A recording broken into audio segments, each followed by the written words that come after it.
Bueno, vamos entonces a arrancar con la corrección de este TP evaluatorio de Monera. Vamos a ir viendo, obviamente, pregunta por pregunta y opción por opción. Ahora vamos a ver las que los han hecho dudar. La primera pregunta nos dice, teniendo en cuenta las diferencias entre la membrana plasmática de arquea y bacteria, es correcto afirmar que el dominio bacteria presenta en su membrana sus ácidos grasos unidos mediante unión tipo éter. ¿Eso está bien? No, No, es tipo éster. Exactamente, porque los ácidos grasos están unidos al glicerol mediante unión éster. El dominio arquea presenta en su membrana los lípidos unidos por unión éster. Al revés, los del dominio arquea tenían isoprenoides unidos al glicerol por unión tipo éter.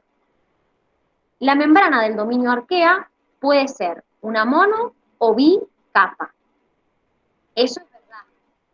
La membrana del dominio bacteria, ¿cómo es siempre? Porque la del dominio arquea puede ser mono o bicapa, y la del dominio bacteria, una bicapa. perfecto. Y después la D nos dice, la membrana del dominio bacteria está formada por isoprenoides. Recordemos que la que está formada por isoprenoides es la del dominio arquea, no la del dominio bacteria. Vamos con la 2. En cuanto a los procariotas, ¿qué es incorrecto? Pertenecen al dominio arquea y bacteria y al reino Monera. ¿Eso está bien? Sí. Sí. Perfecto. La bacteria gram positiva se tiñe de color violeta. Dani, Dime. pero ¿no sería que solo el dominio bacteria pertenece al grupo Monera, al reino Monera? No. Dentro del reino Monera vos tenés eubacterias, que son las que pertenecen al dominio bacteria, y tenés arqueobacterias, que son las que pertenecen al dominio arquea. Por eso decimos que el reino Monera es el reino de las bacterias, pero dentro de ese reino, algunas pertenecen a un dominio y otras pertenecen a otro dominio. Unas pertenecen al dominio arquea y las otras pertenecen al dominio bacteria. Y Las otra bacterias, cosa, dime.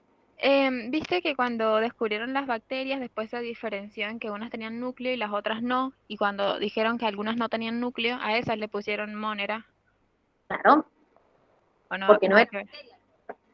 Las otras no eran bacterias. Habían individuos que tenían núcleo y algunos que no. Entonces, a los que no tenían núcleo, les pusieron el término Monera. Porque Ya entendí. núcleo.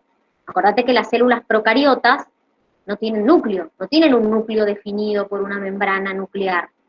Tienen una región a donde se encuentra el ADN, que es el nucleoide, pero no tienen núcleo definido. Bien, dentro de la opción B nos dice, las bacterias gram positivas se tiñen de violeta y poseen una sola capa de pared celular. Las bacterias gram negativas se tiñen de fucsia o rosa y tienen 2 capas de pared celular. ¿Por qué está incorrecto eso? ¿Por qué está mal? Las capas. A ver, ¿qué tiene de incorrecto eso?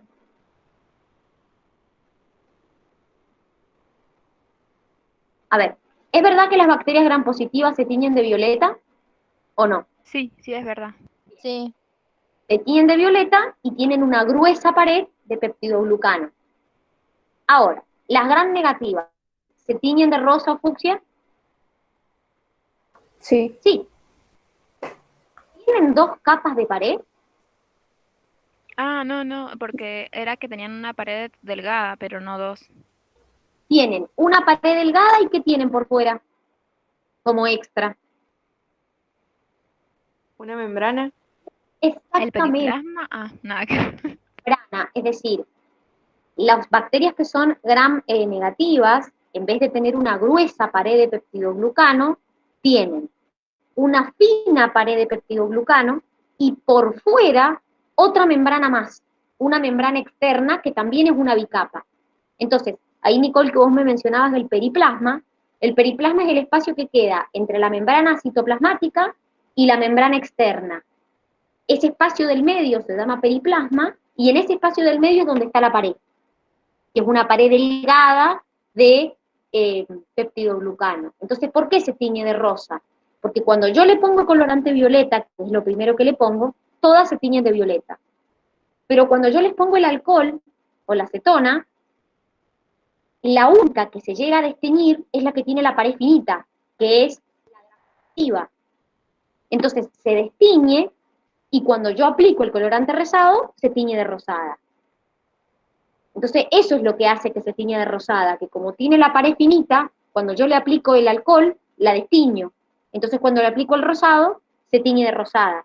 La gran positiva, como tiene una pared gruesa, cuando la destiño, no se destiñe cuando le aplico el alcohol. Entonces queda teñida de violeta. ¿Se entiende? Sí, entonces sería que tiene una pared celular y aparte una membrana, pero no dos paredes. Exactamente, exactamente. Los flagelos están formados por monómeros de flagelina y no están cubiertos por membrana celular, desnudos, y se denominan flagelos de fibrilla única. ¿Es verdad?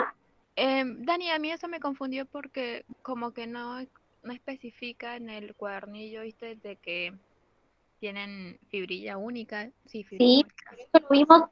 eso lo vimos cuando vimos célula, que En la estuvimos unidad comparando, 2.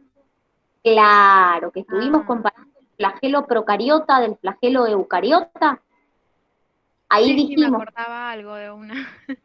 claro, el flagelo de la eucariota es ese flagelo que tiene 9 pares de microtúbulos y 2 en el medio y está cubierto por una membrana. Ese es el flagelo eucariota. Pero el flagelo procariota no es así. Es el que vimos ayer.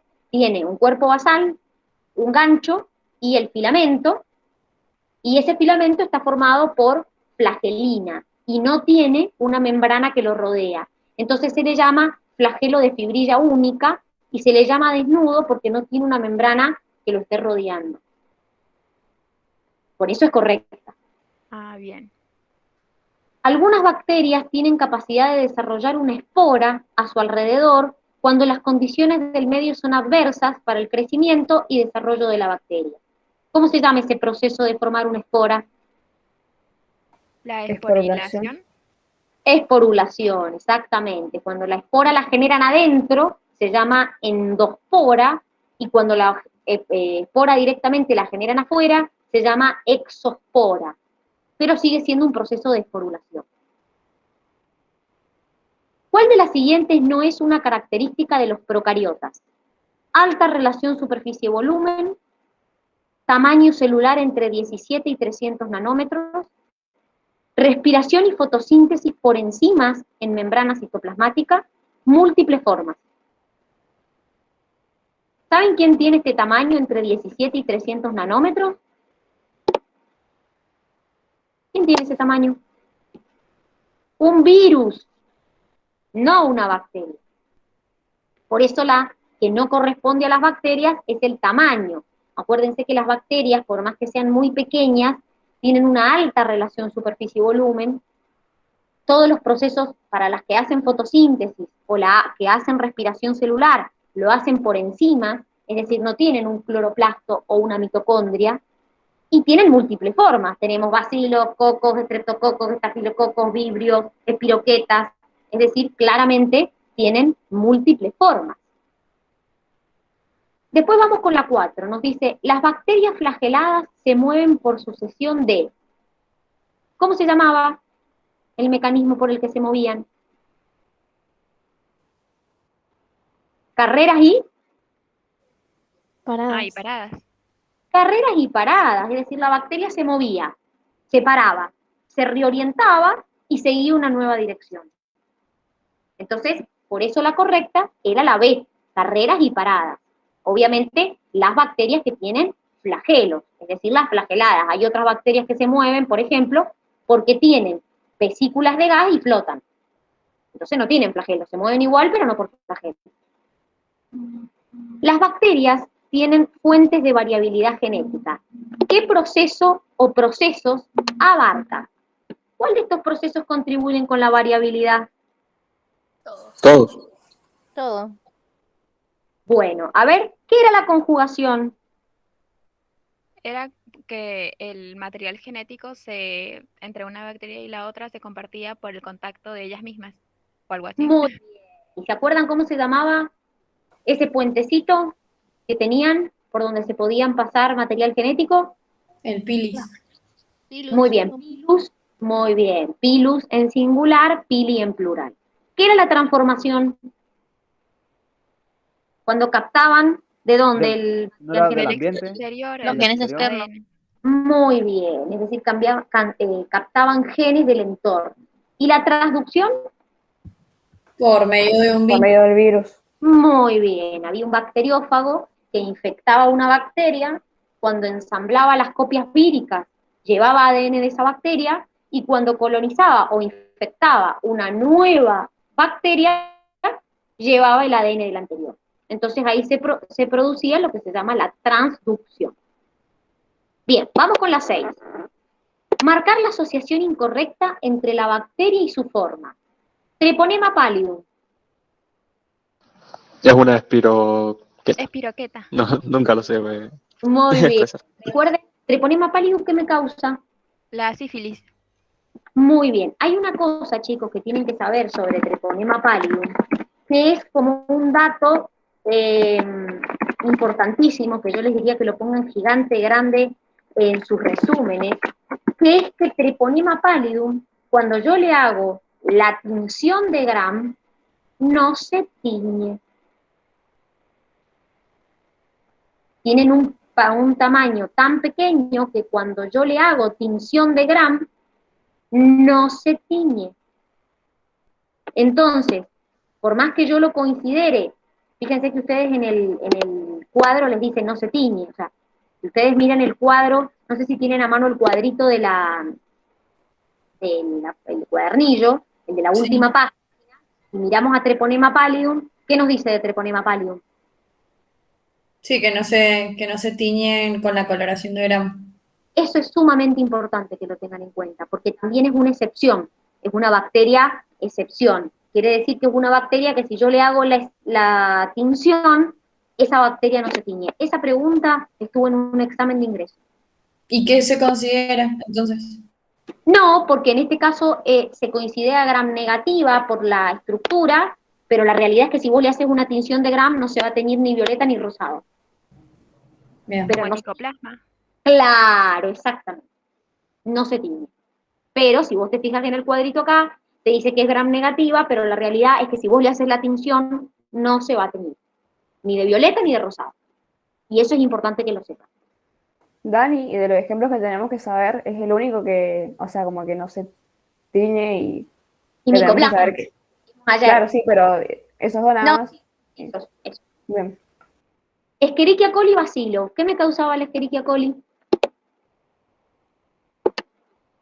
Algo, infección intestinal puede ser.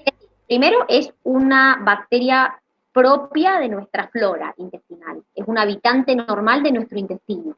Pero puede contaminar, por ejemplo, hay algunas cepas que son patógenas y pueden, por ejemplo, producir el síndrome urémico hemolítico. ¿Sí? Mycobacterium tuberculosis. ¿Qué causa? La tuberculosis. La tuberculosis.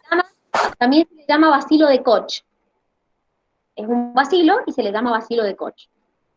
Streptococcus pneumoniae. Es un estreptococo. Ahí está lo que me preguntaba el Seba, la diferencia entre estreptococo y estafilococo. El estreptococo es el coco que tiene cadena. ¿Qué causa Streptococcus pneumoniae? Neumonía. Neumonía. ¿Qué tipo de neumonía? Porque también tengo Mycoplasma pneumoniae. Ay, no sé, hay tantos. ¿No era la típica? Muy bien, la neumonía típica. Porque después yo tengo, por ejemplo, a Mycoplasma pneumoniae, que me causa la neumonía atípica. Dani, Bien. ¿qué era meningitis bacteriana? La meningitis es la inflamación de las meninges, que es una estructura que se encuentra cubriendo el encéfalo y la médula entre el cráneo y lo que vendría a ser los órganos o las distintas estructuras que tenemos dentro del encéfalo. Las meninges son 3 capas dura madre, aracnoide y pía madre, ya las van a ver en nervioso, que se inflaman y que se encuentran por debajo del cráneo y también protegiendo a la columna. Entonces se inflaman y empieza a presionar a todas las estructuras que tenemos hay meningitis viral y meningitis bacteriana, pero es la inflamación de las meninges. Es una estructura que se encuentra por debajo del cráneo que protegen al sistema nervioso. Entonces, como un tumor o No, interno. no es un tumor, es una inflamación. Es una inflamación de las meninges. El problema de esa inflamación es que empieza a presionar a los órganos que tenemos o a las estructuras que tenemos internos, como el cerebro, el cerebelo y esas cosas, sobre todo el cerebro. Entonces puede ser peligroso. Y existen las meningitis virales y las meningitis bacterianas. Es la inflamación de las meninges. El Seba me pregunta, ¿Escherichia coli no podía producir gastroenteritis? Sí, por supuesto. Hay cepas de Escherichia coli. A ver, la Escherichia coli es un habitante normal de nuestra flora intestinal. El tema es cuando eso llega a un alimento. Ahí sí contamina alimentos y hay algunas cepas que son enterotoxigénicas, que son enterohemorrágicas y que, por ejemplo, pueden producir el síndrome urémico hemolítico o gastroenteritis. Sí. Bien. 7. De las siguientes aseveraciones, marcar la opción correcta. Los pilis son más largos y menos numerosos que las fimbrias. Las fimbrias carecen de cuerpo basal y gancho.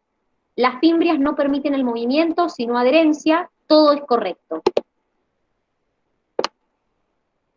Yo el primero me acordé que no era con respecto a las fimbrias, sino con respecto a los flagelos. No, Bueno, es verdad que los pilis son más largos y menos numerosos que las fimbrias. Las fimbrias son las más cortitas y las más numerosas. Los pilis son más largos, pero menos numerosos que las fimbrias. Siempre hay muchas más fimbrias que pilis o flagelos. Y la fimbria no tiene ni cuerpo basal ni gancho porque solamente necesita, solamente cumple la función de adherencia, no necesita moverse, porque no permite la movilidad de la célula. Entonces, por eso todo era correcto. Vamos con la 8. Con respecto a la pared, marque lo incorrecto. En el dominio arquea está formada por pseudopeptidoglucano, ¿es verdad? sí. Sí. Sí. En el dominio bacteria, las grampositivas tienen una pared más gruesa, con ácidos teicoicos en el exterior, y en el dominio bacteria, las gram negativas tienen una pared delgada, pero por fuera una segunda bicapa lipídica. ¿Es verdad? Sí. Algunas poseen pared de quitina. Ese lo puse como que no era, pero porque no me acordaba que estaba en el cuadernillo. Pero si no, no. La quitina forma parte de la pared de los hongos, no de las bacterias. Así como las plantas en su pared tienen celulosa, los hongos en su pared tienen quitina. Entonces no forma parte de la pared de las bacterias, sino de los hongos. Ah, solo de los hongos. Ok. Exactamente. Respecto a la cápsula, marque la que no corresponda. Permite la adherencia, disminuye la virulencia. Algunas bacterias la tienen, brinda más resistencia a la fagocitosis.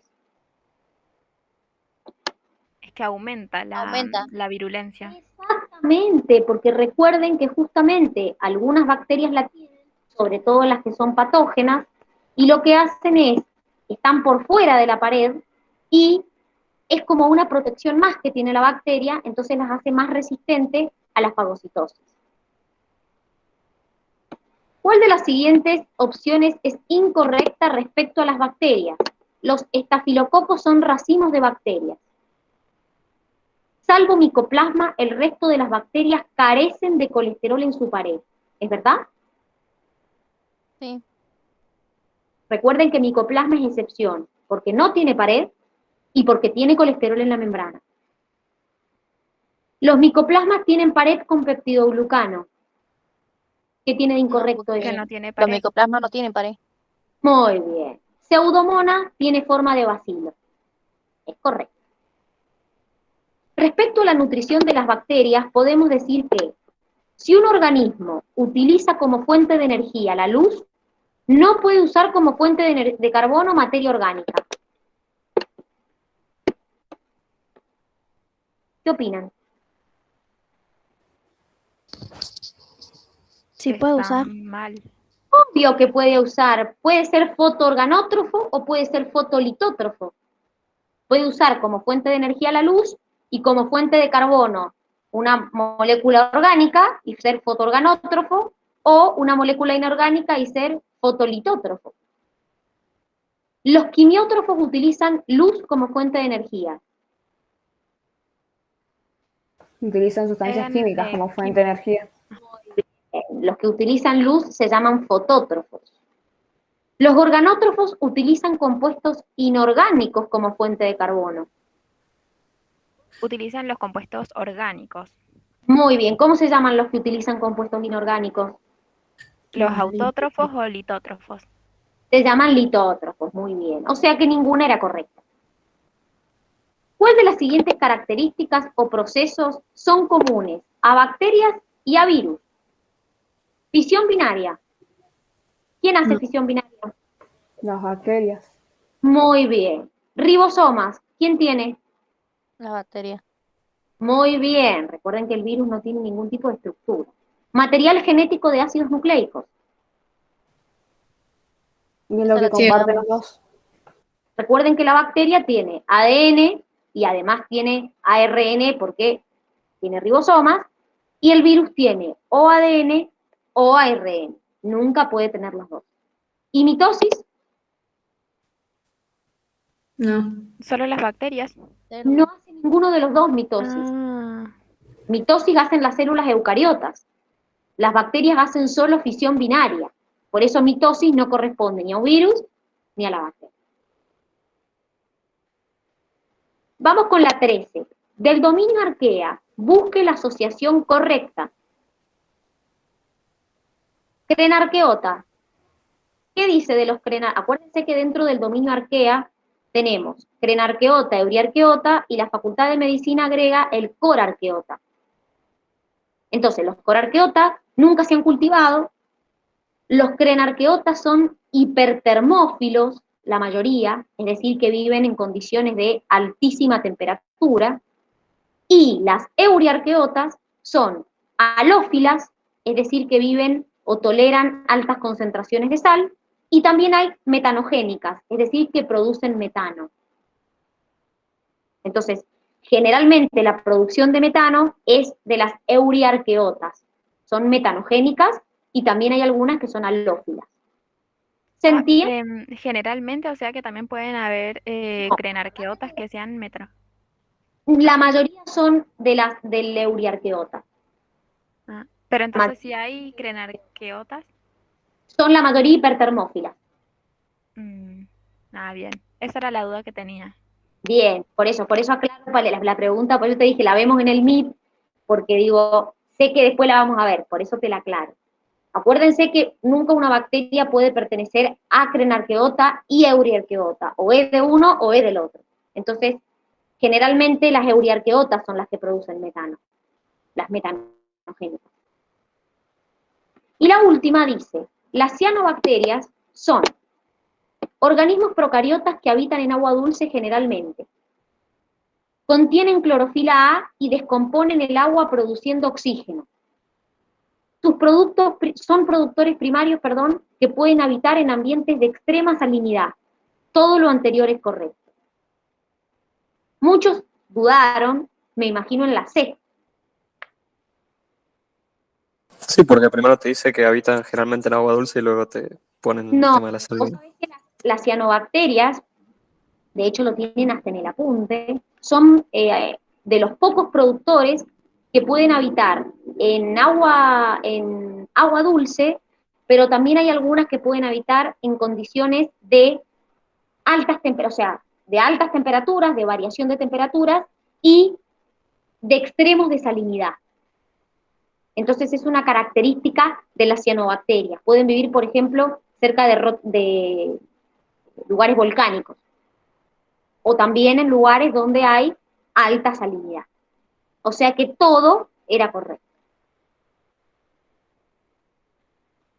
Bien, bueno, el Seba dice que la 13 se te hizo dudar. Claro, recuerden que primero el cuadernillo les dice que solo se divide en corarqueota y euriarqueota, pero la Facultad de Medicina agrega como un grupo más, que son los corarqueotas, dentro del dominio arqueo.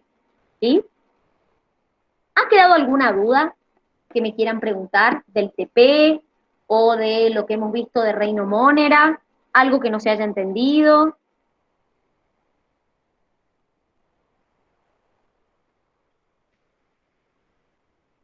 Yo, Dani, tengo una duda en la movilidad, en la parte de los flagelos, es que lo estoy buscando en el encuentro, pero viste que decía algo de que eran polares y que según eso como que se rotaban o algo así. Claro, Eso porque como que no vos, me quedó claro.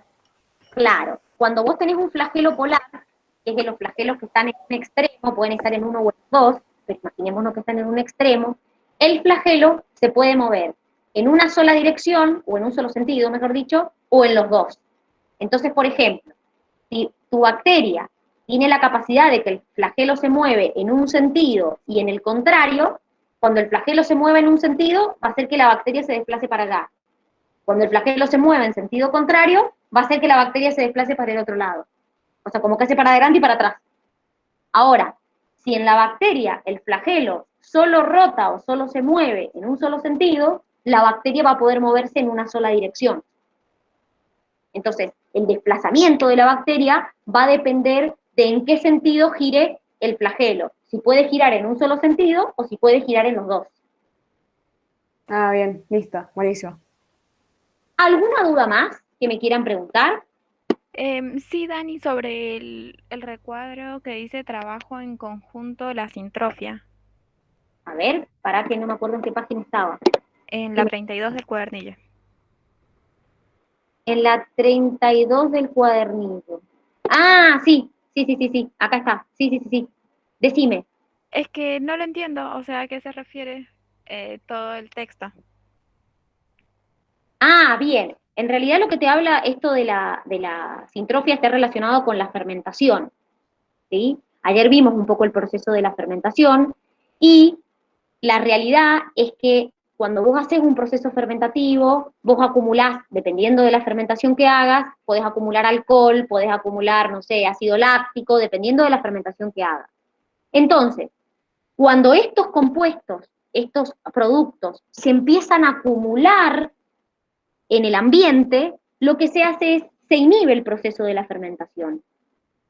Entonces, hay un grupo de bacterias que existen, que se consumen en estos compuestos, que consumen, mejor dicho, estos compuestos que se generan y los transforman, dando por resultado la formación generalmente de acetato, hidrógeno y dióxido de carbono. Es decir, usan los compuestos que generan la fermentación, los consumen y generan acetato, hidrógeno y dióxido de carbono. Entonces esas bacterias se llaman sintróficas.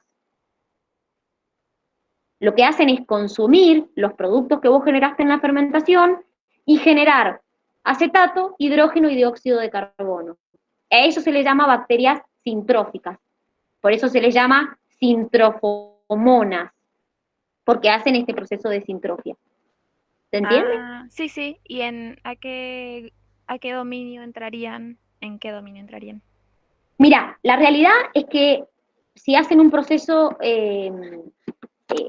fermentativo, tienen la mayoría, a ver, siempre ustedes acuérdense que pueden pertenecer cuando uno arma un grupo, pueden haber excepciones dentro del grupo, que de hecho las hemos estado armando, pero estas pertenecen al dominio principalmente bacteriano. Ah, o sea, ¿Sí? pongo eso, mayormente están en ese grupo, pero también pueden estar en arquea. Por ejemplo, ¿te acordás cuando vimos las metanogénicas? Que dijimos que las metanogénicas principalmente pertenecían al dominio arquea, que hasta ahora se habían descubierto que las metanogénicas eran solo de la arquea. ¿Te acordás que lo vimos ayer? Bueno, puede pasar que haya grupos que pertenecen o que hacen un determinado proceso y que pertenecen a un dominio. Pero eso es la sintrofia. Es como que se consumen los productos de la fermentación y forman acetato, dióxido de carbono e hidrógeno. Y lo hacen bacterias. Bien, gracias. Bien. Bueno, muchachos, vamos a llegar hasta acá porque me pasé unos minutitos. Que tengan un hermoso fin de semana. Nos vemos la semana que viene. Chau, chau. Chao, profe. Chao, nos Dani, vemos. gracias. Nos vemos, Dani.